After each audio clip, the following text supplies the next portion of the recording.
잠시 후 모인쌤의 강의가 시작됩니다. 집중해주세요. 자, 얘들아, 이제 투부정사의 명사적 용법이야. 이거 넘고 그 다음이 부사거든. 이거 넘으면 투부정사 끝나는 거야. 조금만 더 힘내보자. 이번엔 투 플러스 동사가 명사 기능을 하는 경우 살펴보도록 하겠습니다. 우리가 투명사라고 이름을 붙이긴 했는데요. 우리말 해석으로는 뭐뭐 하는 것, 뭐뭐 하기 이렇게 해석하면 돼요. 자, 그러면 기본적인 형태 먼저 살펴볼게요. 기본적인 형태라 하면 일반 동사 뒤에 투동사가 들어온다. 얘 뭔데? 목적어. 이제 모르면 안 되죠. 비동사 뒤에 투동사가 들어온다. 얘 뭔데? 보어. 자, 그 다음에 투동사가 이번엔 문두에 있다. 문두라는 건 뭐야? 문장 맨 앞에 있고 그 다음에 동사가 나온다는 거죠. 이럴 때는 투동사가 무슨 역할을 하는 거예요? 주어 역할. 자, 그래서 명사가 주어, 목적어, 보어 자리에 들어오는 거 여러분 다 알고 있을 거예요. 근데 여기선 특이하게 순서를 목적어 먼저 시작하도록 하겠습니다. 그 이유는 바로 뒤에 이어지는 가주어와 진주어로 연결되기 때문인데요. 자, 일반 동사 플러스 투동사 목적어 자리에 들어오는 투부정사 살펴볼게요. 계속 집중해주세요. He wants, 그는 원합니다. 그가 뭘 원하는데 to become a professional photographer 해서 여기까지 전체 다 뭐다? 목적어. 그래서 만약에 to가 없다 그러면 전문적인 사진작가가 되다라고 해석한단 말이에요. 되다 이렇게. 근데 to가 있어. to가 있으면요 뭐예요? 얘가 명사 역할을 한다니까요. 명사 역할 해서 어떻게 하는데요? 이렇게 것이나 하기로 해석한다고요. 그래서 전문 사진작가가 되는 것, 되기. 자, 써볼게요. 되는 것 또는 되기를 원한다 라고 해석하면 되겠죠. 자, 여기서는 전문 사진작가가 되고 싶어 한다 라고 자연스럽게 해석한 겁니다. 자, 그 다음에 비동사 플러스 투동사예요. 앞에서 우리가 이렇게 be하고 to가 결합되는 경우 조동사처럼 will, can, should 이렇게 해석될 수 있다고 설명을 했는데요. 그렇지 않은 경우가 사실은 더 많아요. 그렇게 조동사로 해석되는 경우 좀 어렵다고 느꼈을 수 있는데요. 희소식이죠. 다행이에요. 자, 그럼 어떻게 해석하는데요? 그냥 이대로 해석하면 돼요. 것으로 해석하고요. 여기 비동사를 이다라고 해석하면 깔끔합니다. 자, 대신에 그 두 가지가 어떤 문맥에서 그렇게 해석되는지 구분하는 방법을 설명하겠습니다. His final goal 하면 그의 최종 목표는, 자, 그의 최종 목표라는 게 주어입니다. is to run a successful business라고 돼 있어요. 여기서 run은요, 운영하다 이런 뜻이거든요. 자, 성공적인 사업을 운영하는 이게 것이잖아요. 그쵸? 것이다. 이렇게 해석하는 거예요. 그래서 성공적인 사업을 운영하는 것이다. 이렇게 해석을 하는데, 자, 그러면 이거를 조동사처럼 해석하면 안 돼요. 그러니까 is to를 조동사 will, can, should 중 하나로 바꾸면 안 돼요. 자, 그의 최종 목표는 운영할 것이다. 말이 안 되고요. 운영해야 한다. 말이 안 되고요. 운영할 수 있다. 말이 안 되잖아요. 진짜로 해석이 말이 안 되잖아. 그치? 근데 이게 왜 말이 안 되냐면 여기 나오는 his final goal이라는 것과 to run a successful business가 같은 거예요. 그러니까 보어 자리에 명사 역할로서 등장하게 되면 주어랑 그 뒤에 나오는 보어는 같은 거예요. 예를 들어 she is my teacher 하면 그녀가 my teacher고 my teacher가 그녀 아니에요. 같은 거잖아요. 그것처럼 his final goal이랑 to run a successful business랑 같은 거다. 그럴 때는 어떻게 해석한다? 조동사로 바꾸지 않고 이렇게 운영하다, 운영하는 것이다 이렇게 해석한다고요. 그냥 것 붙여주고 비동사 이다로 해석해주면 끝. 모인 스타일. 여기서 run을 운영하다 라고 해석한 거를 조금 어색하게 느낄 친구들이 있을 것 같아서 간단하게 설명을 하면요. run은 이렇게 세 가지로 해석이 될 수 있어요. 첫 번째 run이 나오고 그냥 뭐 부사 정도가 나온다. 뭐 전치사구 같은 거겠죠. 이런 게 나오면 run은 달리다 라는 의미예요. 여러분이 아는 그 달리기, 그쵸? 그 다음에 run 다음에 형용사가 나온다 이번에는. 그럼 run은 무슨 뜻이에요? 되다. 우리 이거 배웠잖아요. fall, make, get, turn, grow, go, come, run. 그쵸? 그래서 이런 동사들 뒤에 형용사가 나오면 그 앞에 있는 동사는 자연스럽게 되다라는 의미를 갖는다 라고 해서 become 동사라고 배웠을 거예요. 앞에서. 자, 세 번째입니다. 세 번째는요. run 뒤에 명사가 나오는 경우죠. 명사가 나오는 경우에는 이 run을 운영하다 라고 해석합니다. 그럼 이 명사는 당연히 목적어가 되겠죠? 그래서 run은 이렇게 세 가지로 해석될 수 있으니까 참고해서 알아두세요. 투부정사가 문두 주어 자리에 나오는 경우입니다. 보시면 to forgive others 하면 forgive가 용서하다잖아요. 그래서 others는 다른 사람이에요. 다른 사람들을 용서하는 것은 이렇게 해석하면 되겠죠. 그게 어떻대요? can be difficult. 어려울 수 있다. sometimes, 때때로 이렇게 해석합니다. 자, 마찬가지예요. to부터 others까지 그냥 주어 자리에 들어온 투동사, 명사처럼 것은 이렇게 해석해주면 끝. 자, 그런데 이 투부정사가 주어 자리에 들어오는 경우, 그 경우에 한해서 우리가 굉장히 불편하게 느낍니다. 지금 이 문장은 기본 문장이라서 to forgive others 이렇게 세 단어로 이루어져 있는데 굉장히 길어질 수 있거든요. 그래서 그런 경우를 대비해서 무엇을 만들어 놨냐면 바로 여러분 많이 들어봤을 거예요. 가주어를 만들어 놨어요. 그래서 가주어 it 아무것도 아닌 아무 의미도 없는 it을 문장 맨 앞에 두고요. 그 자리에 원래 있었던 to부터 diet까지, to부터 a map까지 이 덩어리를 문장 맨 뒤로 보내는 거예요. 근데 그게 진짜 주어잖아요. 그래서 진주어 이렇게 씁니다. 그래서 우리가 이것을 가주어, 진주어 구문이다 라고 설명을 하는데요. 해석은 어떻게 할까요?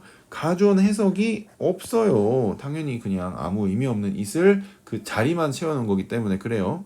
그래서 얘는 어떻게 해요? 중요하다. 이렇게 하면 돼요. 왜냐면 important가 중요한이고 is가 뭐뭐하다니까 중요하다. 자, 그럼 뒤에 부분은 진주어라고 했으니까 진주어는 주어처럼 것은 이라고 해석해주면 됩니다. 균형 잡힌 식사를 하는 것은 이렇게. 그죠? 자, 그 다음에 was challenging 이렇게 돼 있어요. 여기서 어려운이라고 아까 설명했죠? 그래서 어떻게 해요? 어려웠다. 왜 왔다로 하나요? 여기 과거시잖아요. 그쵸? 자, 뭐가요? navigate through the dense forest. 여기까지 딱 끊어주면 dense forest는 울창한 숲, 굉장히 빽빽한 숲을 이야기해요. 그 숲을 navigate through, 지나가다, 통과하다 이런 뜻이거든요. 그 숲을 통과하는 것은 어려웠다라고 해석하면 돼요. 뭐 없이? 지도 없이. without a map. 요거 붙여주시면 되고. 자, 그러면 투부정사가 주어 자리에 들어오는 경우 그 주어가 길어질 가능성이 있습니다. 그러면 가독성이 떨어져요. 다시 말해 읽기가 불편하다고. 그래서 it을 두고 그 주어를 맨 뒤로 옮기는 것을 뭐라 한다? 가주어, 진주어, 구문이라 한다. 여기까지. 무인 스타일. 자, 그러면 이번엔 가주어, 진주어를 좀 확장해 보려고 합니다. 가주어, 진주어 뒤에 뭐가 붙을 수 있다? 의미상의 주어가 붙을 수 있다라는 건데요. 우리 의미상의 주어 동명사 때도 배웠습니다. 동명사 때 잠깐 복기해 볼게요. 동사에 ing 붙인 동명사. 근데 원래 출신은 뭐야? 동사 출신.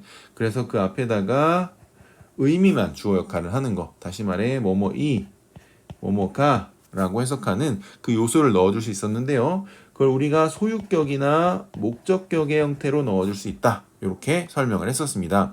마찬가지예요. 투부정사도 보세요. 투부정사도 이제는 더 이상 동사는 아니에요. 명사, 형용사, 부사 중에 하나로 해석됩니다. 하지만 그 출신이 어디예요? 그래, 동사 출신. 그래서 그 앞에 의미만 주어 역할을 하는 주어, 의미상의 주어를 넣어줄 수 있습니다. 어떻게요? 이렇게 for 플러스 명사 이렇게 넣어줄 수 있습니다. 그럼 이 녀석을 뭐라고 해석해요? 뭐뭐이, 뭐뭐가 라고 해석해주면 된다라는 거예요. 주의할 점은 for가 있다고 해서 for 명사, 명사를 위에 라고 해석하면 안 된다는 거지. 자, 그러면 요 문장이 와 닿겠죠? 자, 보세요. It is important 보자마자 가주어 왜?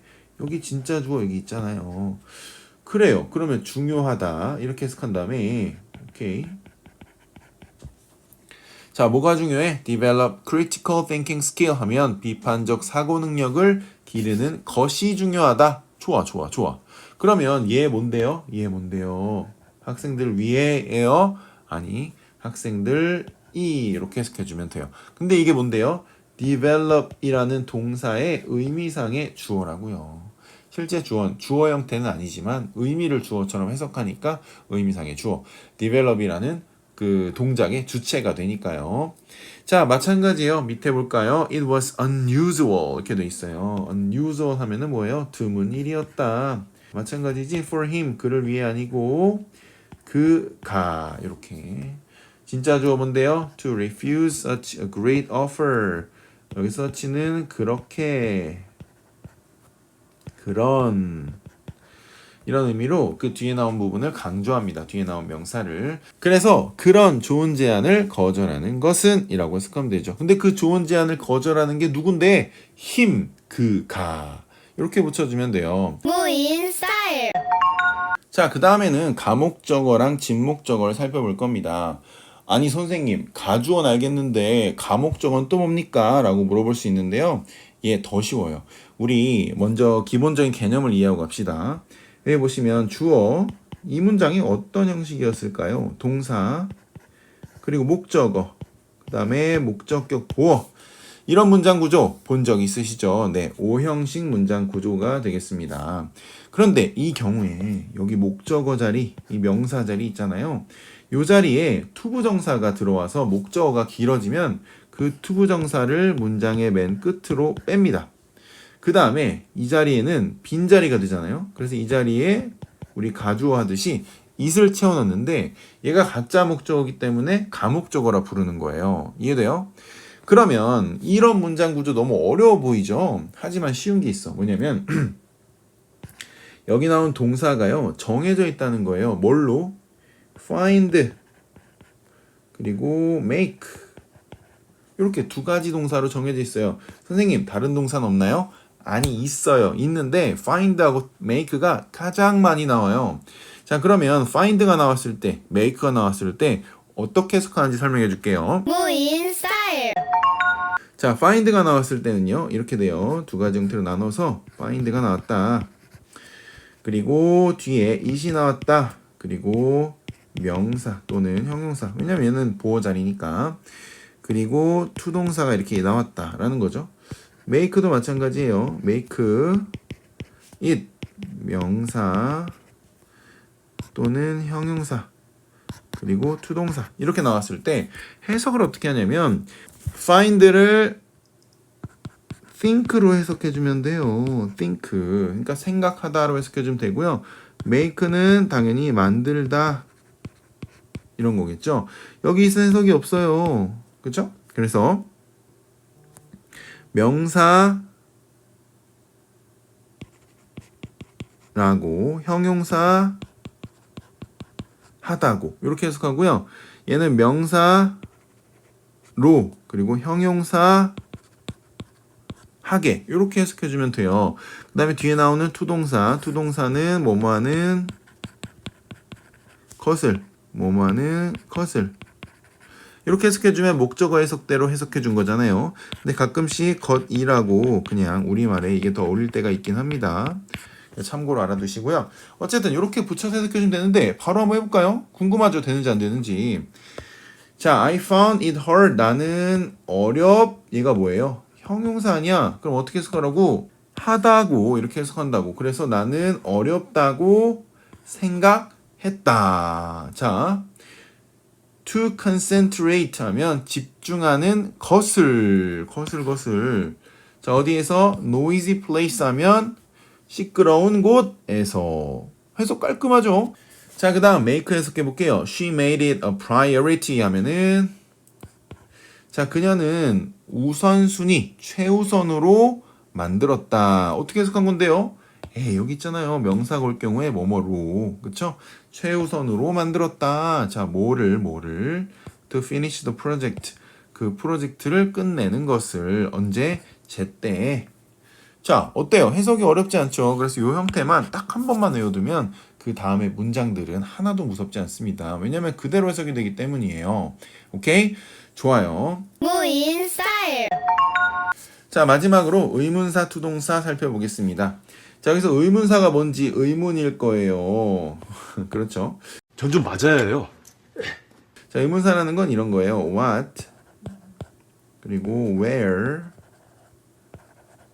when, how, 그 다음에 who, whom, 또 which. 뭐 이런 거 있잖아요. 이런 것들이 다 의문사인데 요거 뒤에 뭐가 온다는 거야? to 동사가 붙는다는 거예요. 그러면 의문사부터 to 동사까지 얘를 하나의 덩어리로 뭐 취급? 명사 취급한다 이런 거예요. He doesn't know. 그는 몰라요 이런 거지. 그럼 이 뒤에 what부터 next까지는 무슨 자리? 목적어 자리. 자, what은 무엇을 이라고 해석합니다. 혹은 무엇이라고 해석해도 돼요. 그러면 무엇을 to do next 다음에 할지를 몰라요. 그래서 할지 몰라 이렇게 쓰긴 했지만 정확하게는 할지를 모른다. 이렇게 목적어 해석을 살려주면 더 좋겠다. 아시겠죠? 자, 그럼 그 다음 보겠습니다. Tell me how to get to the nearest subway station. 여기서 tell은 말해주다 라는 사형식 동사였어요. 그래서 여기가 에게, 여기 뒤에가 을를 이렇게 되죠. 근데 how의 해석은 두 가지가 있습니다, 여러분. 두 가지.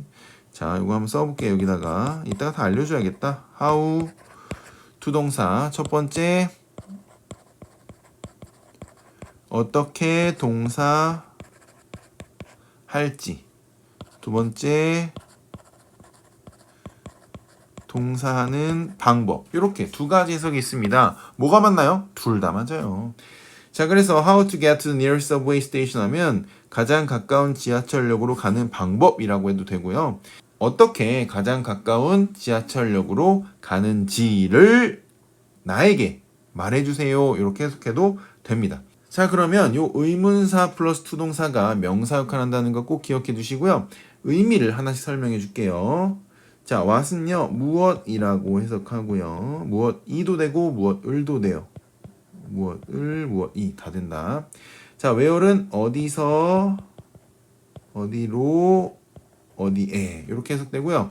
when은 언제라고 해석되고요. how는 여기 설명했죠. 그 다음에 who는 누가, whom은 누구를, which는 어느 것을 이렇게 해석하면 됩니다.